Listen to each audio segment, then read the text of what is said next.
నమస్తే. తెలంగాణ రాష్ట్రంలో 17 నియోజకవర్గాలకు మే 13వ తారీఖున పోలింగ్ అయితే జరగనుంది. ఇక అన్ని నియోజకవర్గాలు ఒక రకంగా కనబడతా ఉంటే హైదరాబాద్ జిహెచ్ఎంసీ మధ్యలో ఉన్నటువంటి హైదరాబాద్ మాత్రం గుండెకాయగా ఉన్నటువంటి హైదరాబాద్ పార్లమెంట్ నియోజకవర్గం మాత్రం హాట్ టాపిక్గా మారినటువంటి పరిస్థితి. ఇక ఎంఐఎం కంచుకోటగా ఉన్నటువంటి ఈ యొక్క సీటును ఖచ్చితంగా బీఆర్ఎస్ గెలుచుకోవాలని చూస్తూ ఉంటే మరొకవైపు బీజేపీ పార్టీ కూడా గెలుచుకొని అయితే చూస్తూ ఉన్నటువంటి పరిస్థితి. మనతో పాటుగా బీఆర్ఎస్ పార్టీకి సంబంధించినటువంటి అభ్యర్థి గడ్డం శ్రీనివాస్ యాదవ్ మనతో పాటుగా ఉన్నారు.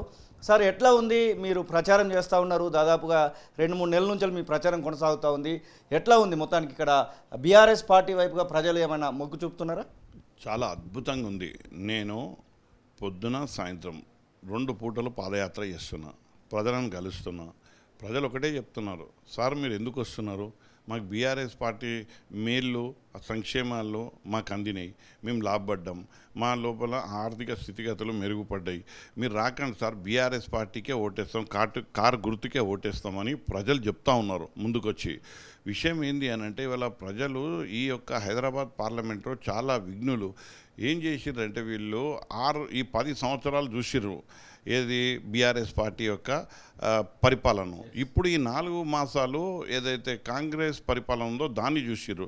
వాళ్ళే బేరే చేసుకుంటున్నారు. అరే మన కేసీఆర్ సార్ ఉన్నప్పుడు కళ్యాణ లక్ష్మి వచ్చింది, షాదీ ముబారక్ వచ్చింది, ఫీజు రియంబర్స్మెంట్ వచ్చింది, ఆరోగ్యశ్రీ వచ్చింది, దళిత బంధు వచ్చింది, రైతు బంధు వచ్చింది, డబల్ బెడ్రూమ్లు వచ్చినాయి, కేసీఆర్ కిట్ వచ్చింది, ఇన్ని సంక్షేమాలు మనకి ఇచ్చిండు. అరే మనకేంది ఈడు రేవంత్ రెడ్డి ఒకడు దాపురిచ్చిండు, ఏంది వీడు వచ్చినాక మనకి ఏ సంక్షేమాలు వస్తలేవు? ఆ పెన్షన్ 4,000 అన్నాడు లేదు, గ్యాస్ అన్నాడు లేదు, మహిళలకు 2,500 అన్నాడు లేదు, ఏమీ లేవు, అన్నీ సున్నా. ఆ ఇచ్చే టైం ఉన్నది పోయింది, ఉంచుకున్నది పోయింది మా పరిస్థితి. మేము ఖచ్చితంగా బీఆర్ఎస్ పార్టీ కారు గుర్తుకు ఓటేస్తాం సీనన్న, నువ్వు రాకు మా దగ్గరికి అని ఇవాళ ప్రజలు బ్రహ్మరథం పడుతున్నారు. బీజేపీ పార్టీ అభ్యర్థి మాధవి లత ఇక్కడ మొత్తము తిరుగుతున్నటువంటి నేపథ్యంలో నేనే గెలుస్తాను అనేటువంటి కొన్ని సూచనలు కూడా ఇచ్చుకుంటా తిరుగుతూ ఉన్నది. అసలు మాధవి లత ప్రభావం నిజంగానే మీడియాలో కనిపించినట్టే గ్రౌండ్లో ఏమన్నా ఉందా? ఇప్పుడు మీరు విలేకరి, నేను నాయకుని, నన్ను 30 ఏళ్ళ సంది చూస్తున్నారు, నేను కూడా మిమ్మల్ని చూస్తున్నా, సీనియర్ రిపోర్టరు. మాధవి లతది ఏమున్నది? ఆమె సీనియారిటీ ఏంది? ఆమె కాంట్రిబ్యూషన్ ఏంది? పార్టీకి ఆమె చేసిన సేవలు ఏంది? ఆ పార్టీకి ఇవాళ గమ్మత్తు ఏంటంటే బీజేపీ పార్టీలా తనకు బీఫామ్ ముందు వచ్చింది, మళ్ళీ బీజేపీ సభ్యత్వం తర్వాత వచ్చింది. ఇది BJP party, Amit Shah party, ఇది ఇట్లనే ఉంటుంది. ఇక్కడ ఉన్న బీజేపీ నాయకులను కార్యకర్తలను అందరినీ గంప కింద పెట్టిర్రు, వాళ్ళ కష్టాలు చేయించుకున్నారు. వాళ్ళకి ఎన్నికలు వచ్చినప్పుడు మొండి చేయి చూపెట్టిర్రు, ఎక్కడికైనా దిగుమతి చేసుకున్నారు. ఈమె ఒక పెద్ద యాక్టర్, ఈ యొక్క క్యారెక్టర్ పోషిస్తుంది ఈమె. 13వ తారీఖు ఎన్నికలు అవుతాయి, 14వ తారీఖు ప్యాకప్ అయిపోతుంది. ఈమె చరిత్ర గింతే. ఈమె నరకుడు అయితే పెద్ద పెద్ద నరుకుతుంది. ఏంది అనంటే ఇది చేసినా అది చేసినా, ఇట్లా ఉన్నా అట్లా ఉన్నా. ప్రజలు మర్చిపోతారా అండి? కరోనా సమయంలో విరంచి హాస్పిటల్లో కరోనాకు రోగులు వస్తే వాళ్ళను ఆసరాగా తీసుకొని ఎంత దండుకుందామే, కోట్ల రూపాయలు దండుకుంటే ప్రజలు ప్రభుత్వానికి ఫిర్యాదు చేసి ఆ హాస్పిటల్ని సీజ్ చేయించారు. అట్లాంటి ఒక చైర్మన్, అట్లాంటి ఆవిడ వాళ్ళు వచ్చి ఎంత అంటే గొప్ప వాక్యాలు చెప్తుంది అని అంటే, అబ్బాబ్బాబ్బాబ్బా, ఈమె మదర్ తెరిసా కూడా ఈమె తర్వాతనే, అన్నా హజారే కూడా ఈమె తర్వాతనే, ఈమెనే అబ్బా చరిత్రలో ఈమెనే అన్నట్టు చెప్తుంది. ఎవరు చెప్తావమ్మా?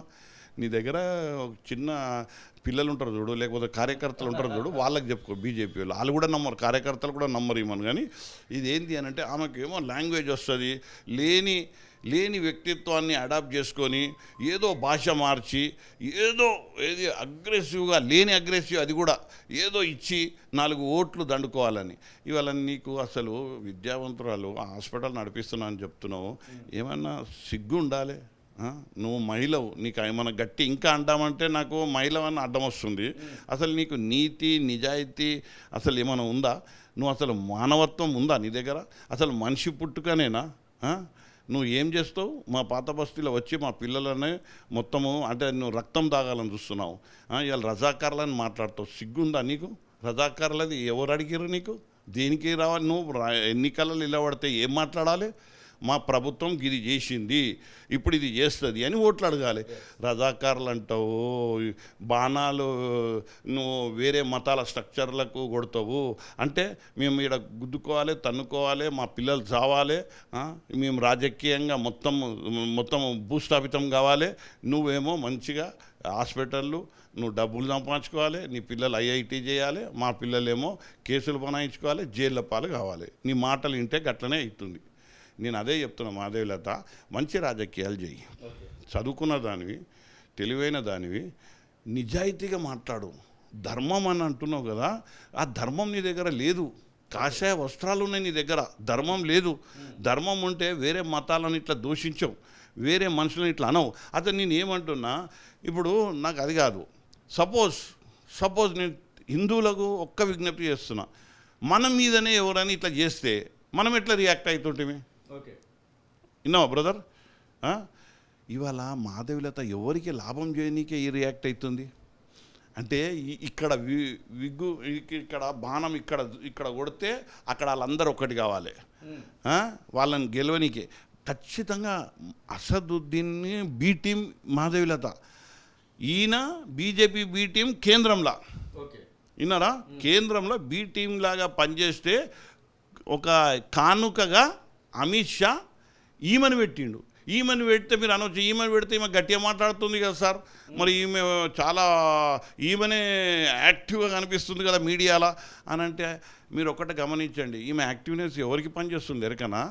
అసదుద్దీన్ ఓవైసీ. దాదాపుగా హైదరాబాద్ పార్లమెంట్ ఏర్పడ్డ నాటి నుంచి నేటి వరకు కూడా అది పతంగ్ గుర్తు ఎంఐఎంకి సంబంధించినటువంటి కంచుకోటగా మనం చెప్పుకుంటా ఉన్నాం.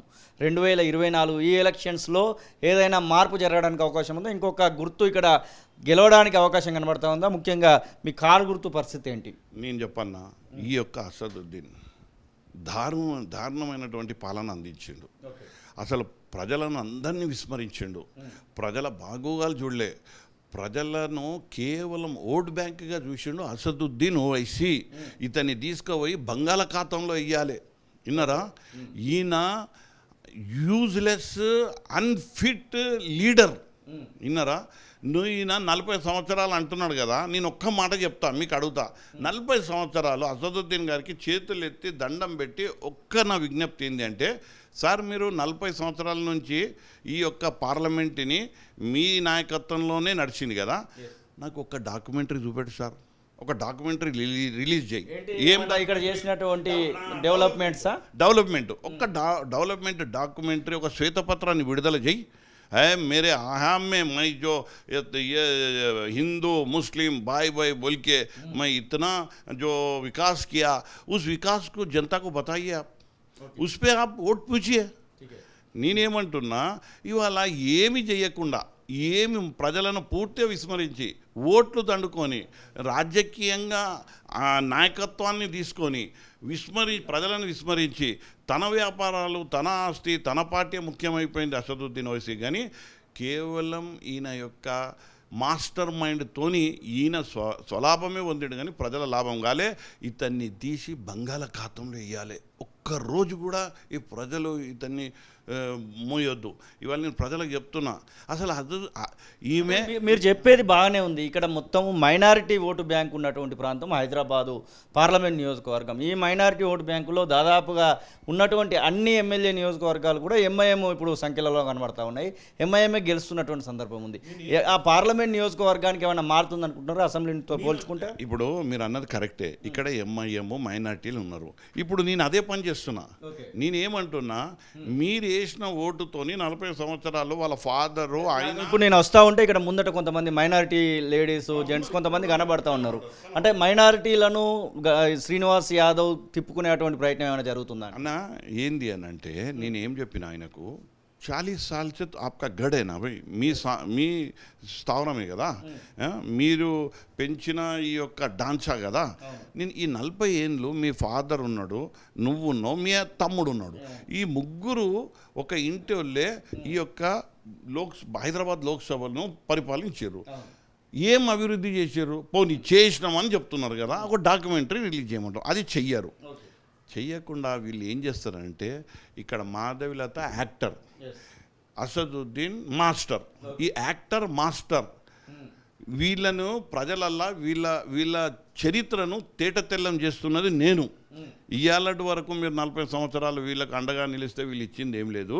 ఇవాళ మీరు ఆలోచించండి, అసదుద్దీన్కి ఓటు ఎందుకు వెయ్యాలో మీరు ఒక్కసారి ఆలోచించినట్టయితే మీరు అతనికి ఓటు వెయ్యరు. ఎందుకంటే ఒక 5 సంవత్సరాలనే ఒక కాన్స్టిట్యున్సీ కానీ ఒక ప్రాంతం కానీ రోల్ మోడల్గా తయారు చేయొచ్చు ఇండియా లెవెల్లో. 40 సంవత్సరాలు ఉన్న ఈ కాన్స్టిట్యున్సీని ఎంత మాత్రం రోల్ మోడల్గా తయారు చేసిండు. అట్లా చేసినట్టయితే జనాలకు చూపెట్టు, ప్రపంచానికి చూపెట్టు. అసదుద్దీన్ ఓవైసీ నువ్వు బ్యారిస్టర్ చదివినావు కదా, గొప్ప చదువు చదివినావు కదా, గొప్ప తెలివివంతునివి కదా. మీరు ఒంటి చేతి మీద మీ ప్రభుత్వం మీ యొక్క సామ్రాజ్యాన్ని నడుపుతున్నారు కదా, మీ పార్టీని నడుపుతున్నారు కదా, ఇవన్నిట్లో సక్సెస్ అవుతున్నారు. ప్రజలకు చేయడం దాంట్లో ఏడ సక్సెస్ అయ్యారు అని అడుగుతున్నా నేను. ప్రజలకు ఏం చేసిర్రు అని అడుగుతున్నా. ఇవాళ అసదుద్దీన్ని భరించలేమని ఇవాళ మైనార్టీలు, హిందువులు అందరూ చెప్తున్నారు. ఈ మాధవిలత బీ టీమ్గా పనిచేస్తున్నది కాబట్టి నాకు నా ఓట్లను కట్ చేయనీకే ఈమెను పెట్టిర్రు. ఈమె బతికేంది, ఈమె చరిత్ర ఏంది, ఈమె ఉన్నది ఏంది, ఈమె నిజంగా చెప్తున్నా బతికేంది అంటే తప్పు కాదు. ఈమె బతికేంది అని అంటే అడ్డగోలిగా డబ్బులు సంపాదించుకునే బతుకామే. సమాజం లోపల నా బతుకు కూడా ఉన్నది, నేను కూడా ఒక బతికిన. అది ఏం బతుకు అంటే సామాజిక స్పృహతోని నలుగురికి మేలు చేసిన. నీ బతుకు దండుకునే బతుకు, నా బతుకు ఇచ్చే బతుకు, నీది తీసుకునే బతుకు. ఇవాళ వేషధారణ వేసి నువ్వు ప్రజల దగ్గరికి వచ్చి ఆధ్యాత్మికంగా ఏదో బోధనలు ఇచ్చి మాటకారితనంతో నువ్వు ఏదో ప్రజలను ఆకట్టుకొని నేను ఓట్లు దండుకొని అబ్బా నా దగ్గర ఎంత తెలివితేటలు ఉన్నాయి చూడండి అని ప్రపంచానికి చూపెట్టే ప్రయత్నం చేస్తుంది మాధవిలత. ఇది గమనించమంటున్నా నేను. యాదవ సామాజిక వర్గము జిహెచ్ఎంసీ పరిధిలో చాలా ఎక్కువగా ఉంటుంది. ముఖ్యంగా ఇప్పుడు మీరు ఫోన్ టీవీ చేసేటువంటి హైదరాబాదు చుట్టుపక్కల కూడా మనకు కనబడుతూ ఉంటుంది. సదరు ఉత్సవాలు అని ఇట్లా చాలా చేస్తున్నటువంటి సందర్భం ఉంది. యాదవ సామాజిక వర్గము శ్రీనివాస్ యాదవ్కు సపోర్ట్ చేయడానికి సిద్ధంగానే ఉందా అన్న? మీరు ఒక్కసారి కేసీఆర్ గారు 17 మందికి అభ్యర్థులను ప్రకటించిండు. అందులో మెజారిటీగా 6 అభ్యర్థులు బీసీ సామాజిక వర్గానికి చెందిన వాళ్ళు. ఇవాళ బీసీ సామాజిక వర్గానికి ఇచ్చిందే కులమానం, ఆ తర్వాత సబ్ క్యాస్ట్ వచ్చి యాదవ్. ఎందుకు నిలబడరు? నాకు అన్ని కులాల వాళ్ళు నిలబడతారు. ఎందుకంటే నేను బడుగు బలహీన అనగారిన వర్గాల నుంచి వచ్చిన. బాబాసాహెబ్ అంబేద్కర్ గారు ఏదైతే కలలు కన్నాడో మా జాతి గురించి, అది కార్యాచరణలో పెట్టింది కేసీఆర్ గారు. ఇవాళ భాషణలు ఇచ్చారు నాయకులు. ఇవాళ ఎట్లా అంటే గొప్ప గొప్ప మాటలు చెప్పారు, కానీ కార్యాచరణలో బీసీ బంద్ ఎవరు తెచ్చారన్నా? ఇవాళ బీసీకి ఆర్ టికెట్లు ఎవరు ఇచ్చారు? ఇవాళ ఇంకో ఏదో మాట్లాడుతున్నారు పిచ్చి పిచ్చిగా. ఓడిపోయేది గెలిచేది అదేమన్నా కులమానమా? నాయకత్వాన్ని గుర్తించుడు కులమానం. నాయకుడు అనేవాళ్ళు, ఆది నాయకుడు నా దగ్గర పనిచేసే నాయకులకు నేను ఎక్కువ శాతం బీసీలకే ఇస్తా అన్నది ఆయన యొక్క నిబద్ధత. ఆ నిబద్ధతతో మా 6గురికి సీట్లు దొరికినాయి. ఇవాళ మేము గెలిచేది అంత సత్తా, ఆ బాధ్యత మా పైన ఉంటుంది. నాయకుడు ఒకడు మా నాయకత్వాన్ని గుర్తిస్తాడు. ఆ తర్వాత మేము ఇవన్నీ సమకూర్చుకోవాలి. నాయకత్వ లక్షణాలు అన్నీ సమకూర్చుకొని ప్రజలకు దగ్గర కావాలి, ప్రజలతోని మేము మెప్పు పొందాలి. అదే మా పని. కొద్ది కాలంగా మనం గమనిస్తూ ఉంటే హైదరాబాదు పార్లమెంట్ నియోజకవర్గంలో ఉన్నటువంటి చార్మినార్ను ఆనుకొని ఉన్న భాగ్యలక్ష్మి టెంపుల్ అనేది ప్రతిసారి బీజేపీ పార్టీకి ఒక కేంద్రంగా మారుతూ ఉంది. వాళ్ళు ఏం చేసినా కానీ అక్కడి నుంచి ప్రారంభిస్తున్నటువంటి సందర్భం ఉంది. దీని విషయంలో ఏమైనా కామెంట్ చేయదలుచుకున్నారా? నేను ఒక్కడే చెప్తా అన్న, భాగ్యలక్ష్మి అమ్మవారు ఉంది కదా, ప్రతిదీ వీళ్ళకి ఎక్కువ నమ్మకం. నేను కూడా నమ్ముతా. నేను కరుడు కట్టిన హిందూవాదిని, నేను నమ్ముతా. నేను కూడా నా ప్రచారము బీఆర్ఎస్తో టికెట్ తీసుకున్నా కానీ అమ్మవారి గుడిని దర్శనం చేసుకొని అమ్మవారిని మొక్కి బయలుదేరినా. ఇవాళ నేను నమ్ముతా, నువ్వు నమ్ముతావు కదా భాగ్యలక్ష్మి అమ్మవారిని. మన ఇద్దరం గుడ్లకు పోదాం. పోయి నేను ఈ మాధవిలతకు నేను ఒక్క షరతు పెడుతున్నా. అంటే ఒక్కటి ఏంటి అని అంటే ఆమెను కోరుతున్నా, నిజాయితీతోని నువ్వు ధర్మం పట్ల ఉన్నావు కదా, నువ్వు అమ్మవారి గర్భగుళ్ళు వచ్చి ప్రమాణం చేయి. ఏమని అని అంటే బీజేపీకి ఎంఐఎం బీ టీమ్గా పనిచేస్తలేదు అని ప్రమాణం చేయి. నేను కూడా ప్రమాణం చేస్తా, బీజేపీకి ఎంఐఎం కేంద్రంలో బీ టీమ్గా పనిచేసింది. ఇక్కడ మాధవిలత ఎంఐఎంకి బీ టీమ్గా పనిచేస్తుంది. అంటే ఇచ్చిపుచ్చుకున్నాడు చూసినరా వీళ్ళది ఇలా కానుకలు గివ్ అండ్ టేక్. అక్కడ ఆయన బీ టీం లేక పనిచేస్తే ఇక్కడ మాధవిలత బి టీం లెక్క పనిచేస్తున్నది. అది కాదని ఆమె ప్రమాణం చేస్తే నేను కూడా ప్రమాణం చేస్తా. రమ్మను ఆమెను ఈ ప్రశ్న అడుగుమను. ఆమెకు ఒకటే ప్రశ్న అడగండి మీరు, ఏం మేడం గడ్డం శ్రీనివాస్ యాదవ్ గారు ఒక ఏంది అని సవాల్ చేస్తున్నాడు. ఏంది అని అంటే మీకు కేంద్రంలో బీజేపీకి ఎంఐఎం బి టీమ్గా పని చేయలేదని మిమ్మల్ని ప్రమాణం చేయమంటుండు. మీరు చేస్తారా మేడం? మీ టైం అనుకూలంగానే ఆయన కూడా వస్తా అంటుండు. ఆయననేమో బి టీమ్గా ఎంఐఎం బీజేపీకి పనిచేసిందని ప్రమాణం చేస్తాడట. మరి మీరే డేట్ ఫిక్స్ చేయండి, నేను ఆ గర్భగుడిలోకి వచ్చి ప్రమాణం చేస్తాను. మీకు ఓట్లు పడడానికి ఇప్పుడు గడ్డం గంగాధర్ ఫౌండేషన్ పేరు మీద మీరు చాలా సేవా కార్యక్రమాలు చేస్తూ ఉన్నారు దశాబ్దాల కాలంగా. ఆ సేవ ఏమన్నా ఇప్పుడు ఓటు రూపకంగా మారుతుందని నమ్మకం ఉందా? అన్న ఎందుకు మారదే? ప్రజలు ఏం కోరుకుంటారు? సేవ కావాలి. వాళ్ళు కష్టాలు ఉన్నప్పుడు బయటకు వచ్చి ఒక సామాజిక స్పృహతోని వాళ్ళకి అండగా నిలబడడం అన్నది చెప్పి వాళ్ళ మనోధైర్యాన్ని పెంచాలి. అదే కదా మేము చేస్తున్నాము. ప్రజలకు ఎప్పుడెప్పుడు ఇక్కట్లు వచ్చినా వాళ్ళకి ఇబ్బందికరంగా ప్రకృతి మారినప్పుడు మేము బయటకు వచ్చి ఇదే కరోనాలో ఇదే ప్లేస్ నుంచి 56 రోజులు నిత్యావసర వస్తువులు ఈ గోషామాయిల్ ప్రజలకు మేము అందించినాం. ఇది మా సేవ. అయితే ఇదే అదునుగా చూసుకొని, ఇదే కరోనాను అదునుగా చూసుకొని మాధవిలత దండిగా బిల్లులు వేసి ప్రజలతో దోసుకుంది. ఆమె ఎక్కడ మేమెక్కడ? ఆమె ఎక్కడ మేమెక్కడ? మాతోని ఆమె ఏం పోటీ? దేంట్లో పోటీ? ఎందుకు పోటీ? ఆమె మా ముంగడ కూడా నిలబడే అర్హత లేదు. ఎందుకనంటే 3 నెలల ముందు వచ్చి ఇవాళ ఇన్ని మాట్లాడుతున్నాం. కానీ నేను నిజంగా నాకేదైనా అసదుద్దీన్ ఓవైసీ మీద అడిగితే చెప్తా, కానీ ఈ మాధవిలత మీద అడిగితే నేను గతంలో కాంగ్రెస్ పార్టీలో కూడా పనిచేసినటువంటి వ్యక్తి, మీకు ఇప్పుడు కాంగ్రెస్ పార్టీ నుంచి ఎవరైనా సపోర్ట్ చేయడానికి అవకాశం ఉంది? ఎందుకంటే అధికార పార్టీలో వాళ్ళు కొనసాగుతున్నారు కాబట్టి. అది కాదన్న, నేను 10 సంవత్సరాల నుంచి ఈ గడ్డం గంగాధర్ యాదవ్ ఫౌండేషన్ ద్వారా ఈ గోషామాయిల్లో 2000 ఉచిత విద్యను ఇచ్చిన. అంటే 10th పాస్ అయిన వాళ్ళకు ఇంటర్ పాస్ అయిన డిగ్రీ పాస్ అయిన వాళ్ళకు పీజీ, ఎంబీఏ, ఎంసీఏ సీట్లు కూడా ఉచితంగా వంచిన. ఇది నా బలం. ఇంకోటి, నేను దళితవాడలో బస చేసిన. నేను జాబ్ మేళ ప్రతి ఏటా పెడతా. 10,000 మంది జాబ్ మేళలో పాల్గొంటే 3,800 మందికి జాబ్ ఇప్పించిన. అందులో ఒక అమ్మాయికి నెలకి 85,000 ఉద్యోగం కల్పించిన. అయితే ఇలాంటి అద్భుతమైన పని చేసిన తర్వాత, ప్రజలు న్యాయంబడి ఉన్న తర్వాత ఈ పార్టీ ఆ పార్టీ నాకేం అవసరం? ప్రజలే నాకు అటువంటి సేవనే మిమ్మల్ని గెలిపిస్తున్నారు. నా సేవలే నన్ను ఇవాళ గుర్తిస్తాయి. ఇవాళ ప్రజలకు నేను చేసిన ఒక్కరోజు నేను వృధా చేయలే. ఒక్కరోజు వృధాలే. నా చెమటార్జితాన్ని, చెమటతో సంపాదించిన నేను ధనాన్ని ఈ ప్రజల గురించి ఖర్చు పెట్టిన. నాకు ఆ ప్రజలు నా ఎంబడి ఉన్నారు, నాకు అండగా ఉన్నారు, నన్ను వెన్నుతట్టి ప్రోత్సహిస్తున్నారు. అలాంటప్పుడు నేను వేరే పార్టీలను అడుక్కునే పరిస్థితి రాలేదు. బీఆర్ఎస్ పార్టీ అధినేత కేసీఆర్ ఇప్పుడు బస్సు యాత్ర చేస్తూ ఉన్నాడు. అలాగే కేటీ రామారావు, హరీష్ రావు వీళ్ళు మొత్తం 17 నియోజకవర్గాలు చుడుతున్నటువంటి పరిస్థితి. హైదరాబాద్ కేంద్రంగా బస్సు యాత్ర ఏమన్నా ఉండబోతుందా? కేటీ రామారావు అలాగే హరీష్ రావుతో ఏమన్నా భారీ రోడ్ షోలు లేకపోతే బహిరంగ సభ ఏమన్నా ఏర్పాటు చేయబోతున్నారు? ఇప్పుడు ఆధినాయకత్వం అనేది ఆలోచిస్తుంది ఎక్కడ ప్రచారం, ఏ సమయంలో ఎవరితో చేయించుకోవాలన్నది అదంతా వ్యూహానికి సంబంధించిన అంశాలు. అయితే ఇవాళ మా పార్టీ ఖచ్చితంగా సరైన సమయంలో సరైన రీతిలో, అంటే ప్రత్యర్థి యొక్క వ్యూహాలను చూసి మాది కూడా వ్యూహం ఉంటుంది. అయితే నేను ఇలా ప్రజలకు ఏంది అని అంటే, నేను నేరుగా ఈ బస్తీలో ఉన్నవాడిని, ఈ పాతనగరంలో పుట్టినవాడిని. మా తాతల ముత్తాతలు ఈ హైదరాబాద్లోనే. మా ఫాదర్ వచ్చేసి 64 కార్పొరేటర్. ఆ సమయంలోనే అసద్ వాళ్ళ ఫాదర్ కూడా కార్పొరేటర్, అప్పుడు కౌన్సిలర్ అంటుండే. ఈ ఒక ముషిరాబాద్ పూసస్వామి కూడా అదే సమయంలో కార్పొరేటర్, కౌన్సిలర్. మేము మా చరిత్ర, మా ప్రస్థానము గొప్పది. 64లో చూడండి మా కౌన్సిలర్ అంటే మేము ఎక్కడ ఉండాలి. మా ప్రస్థానం గొప్పది. గడ్డం అంటే ఒక బ్రాండ్.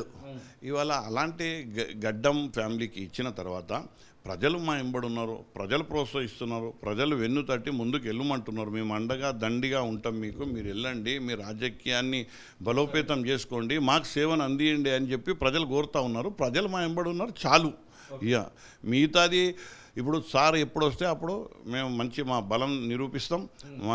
మా ప్రజానికమైనటువంటి సమీకరణ చేస్తాం, ప్రజల సమీకరణ చేసి మా నాయకునికి చూపెడతాం. అయితే అది ఎప్పుడు, ఎక్కడ, ఎట్లా అన్నది సార్కే ఆ వ్యూహం అంతా సార్కే ఉంది కాబట్టి ఇవాళ సార్ బస్సు యాత్ర అంతా రూరల్లో చేస్తున్నాడు. ఇవాళ మీరు గమనించండి, ఇవాళ కాంగ్రెస్ పార్టీ 4 మాసాల్లోనే ఇంత ఘోరంగా పడిపోయింది. ఇవాళ మేము ప్రతి ఇంటికి పోతున్నాం, మేము ఏం చెప్తలేము, మేము రేవంత్ రెడ్డి చెప్పినట్టు ఏదో ఆచరణకు సాధ్యం కానీ ఏ మాటలు చెప్తలేము. మేము ఒక్కడే చెప్తున్నాం, అమ్మ 10 సంవత్సరాల నుంచి మన ఏరియాలల్లో మన పాత బస్సులో కర్ఫ్యూ లేదు, 144 సెక్షన్ లేదు. మన సార్ ఎట్లా పరిపాలించడో మీకు తెలుసు. ఇవాళ మనకి ఎన్ని పథకాలు ఇచ్చిండు, షాదీ ముబారక్ ఇచ్చిండు, కళ్యాణ్ లక్ష్మి ఇచ్చిండు, దళిత బంధు ఇచ్చిండు, రైతు బంధు ఇచ్చిండు, మన ఫీజు రియంబర్స్మెంట్ చేసిండు, ఆరోగ్యశ్రీ చేసిండు, కేసీఆర్ కిట్ ఇచ్చిండు. ఇన్ని ఇచ్చిన ప్రభుత్వానికి మనం ఓటేద్దామా, ఇస్తా అని చెప్పి మోసం చేసిన వానికి ఓటేద్దామా అంటే చీచీ రేవంత్ రెడ్డికి ఓడేస్తాడు, కాంగ్రెస్కి ఓడేస్తాడన్నా. ఇవాళ వేస్తే కనుక మేము కార్కే వేస్తామని ఇవాళ ప్రజలు ఇంత అవగతం చేసుకుంటున్నారు. ఇవాళ మా పెన్షన్లే ఇస్తున్నారు. వాళ్ళు అంటున్నారు, అన్న నాకు 4,000 వస్తలేవు అన్న, మన బ్యాంకులో వైపు చూస్తే 2,000 వస్తున్నాయి, అది కూడా ఎప్పుడు పడతాయో తెలుస్తలేవు. రోజు బ్యాంకు పోతున్నా ఆడికి పోతున్నా పోస్ట్ ఆఫీస్కు, ఏం వాళ్ళు ఇంకా రాలే అంటారు. వాళ్ళు చిదరించుకుంటారు. అప్పుడు అయితే టైంకు పడేది టింగుమని. ఇవాళ ఇట్లొచ్చింది పరిస్థితి. అమ్మ తప్పు చేసినాం, ఈసారి అయితే కారుకు గట్టిగా గుద్దుతాం, నీ నాయకత్వాన్ని బలోపేతం చేస్తాం, నీ నాయకత్వాన్ని ముందు తీసుకెళ్తాం. ఎందుకంటే నువ్వు కూడా గడ్డం గంగాధర్ యాదవ్ ఫౌండేషన్ ద్వారా మా పిల్లలకు చదివిపించినావు, మేమందరం నీ ఎంబడి ఉంటామని ఇవాళ నాకు దీవెనార్థిస్తున్నారు, నన్ను ఆశీర్వదిస్తున్నారు. ఇది గడ్డం శ్రీనివాస్ యాదవ్ చెప్తున్న మాటలు. ఖచ్చితంగా హైదరాబాద్ కేంద్రంగా కారు గుర్తును ఎగరవేస్తానంటూనే బీజేపీ పార్టీకి సంబంధించినటువంటి మాధవి లతకైతే ఒక సవాల్ అయితే విసురుతున్నటువంటి పరిస్థితి. చూడాలి మరి ఏం జరుగుతుందనే విషయం. మే 13వ తారీఖున పోలింగ్లో నాకే ఓట్లు ఎక్కువ పడతాయి అనేటువంటి ఆశాభావాన్ని అయితే గడ్డం శ్రీనివాస్ యాదవ్ వ్యక్తపరుస్తున్నటువంటి పరిస్థితి. కెమెరా పర్సన్ సతీష్తో శ్రీనివాస్, తొలి వెలుగు, హైదరాబాద్.